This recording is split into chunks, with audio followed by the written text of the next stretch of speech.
Welcome to 7 at 7, where we settle into stillness at 7-ish o'clock for 7-ish minutes. And so I'm going to start off today with a little poem. Just before we start, let's have a wee breath. Take a breath in. And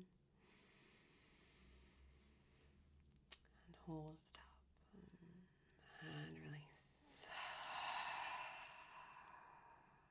Take a breath in.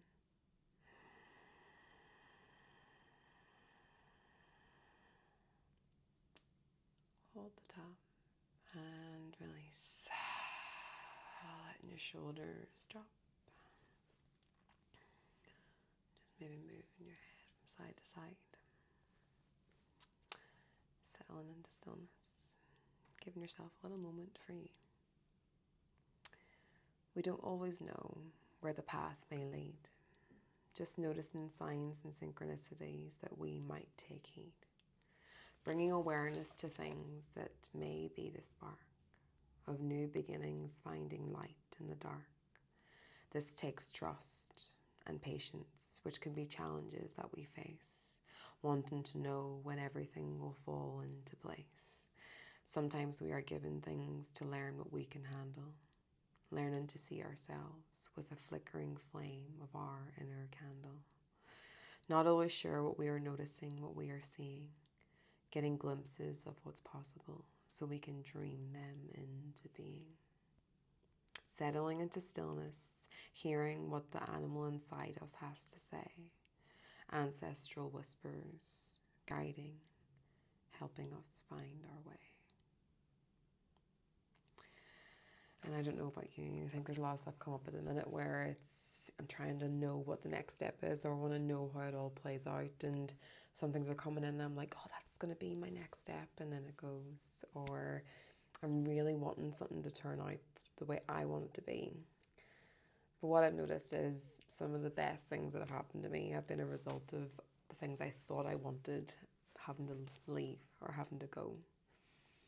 And I think that's the crazy thing, is the more we try and make things work, I find the people I speak to or work with, they don't normally work.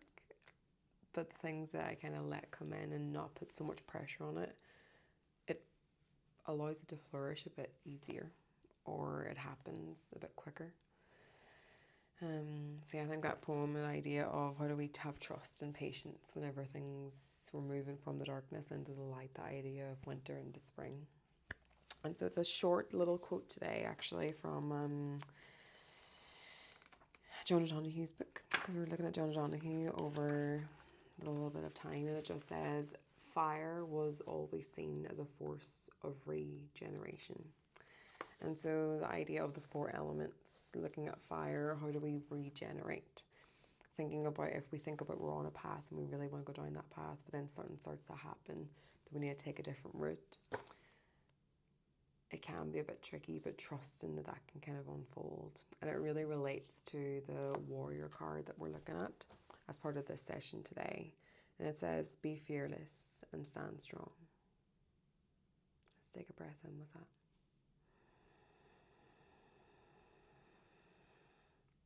And release.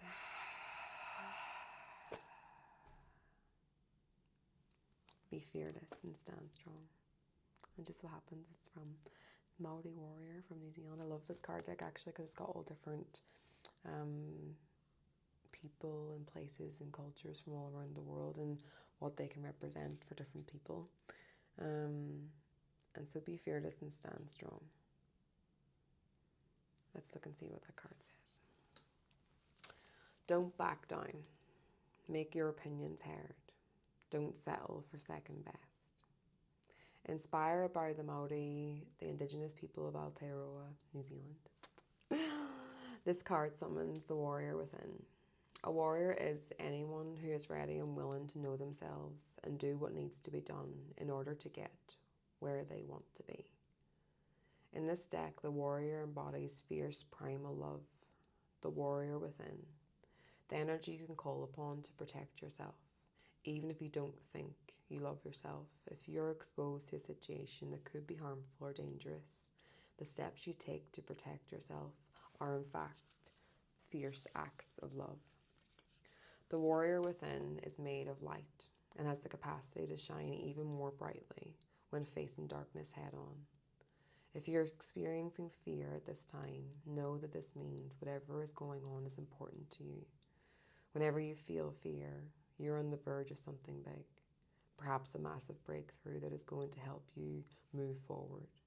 If you have a situation on your hands where you're facing someone or something that's been unsettling you, know that you are being guided to call upon your inner warrior. Don't falter. Don't be afraid, because you have the energy to protect yourself now and at all times. And so I think, how might we, or how might you think about the idea of being fearless, being strong? I think in the world that we live in, it really requires us to stand up to a lot of things at the minute. The systems that we know aren't working for us, or the people around us. Maybe the people that we're working with, or the people that are in our lives. How can we have conversations that maybe move things forward, standing up for what we actually believe in? That's what I'm so passionate about in education and healthcare and within our inner relationships or in our families or in our friendship groups. How do we bring conversations that maybe we're not too sure about having to the forefront and be strong and be fearless in those spaces? Because I think whenever we're not too sure about how to move forward, there's so many unknowns at the minute, and change seems to be happening so quickly in our lives. For many people who I work with and who, in my life anyway, it's how do we trust what's happening, trust in ourselves as well as trusting the people that we're surrounding ourselves with to take that step forward. We might not always know what the next step's going to be and the next step's going to be after that, but take that first step that you think you need to do. So let's take one final big deep breath in.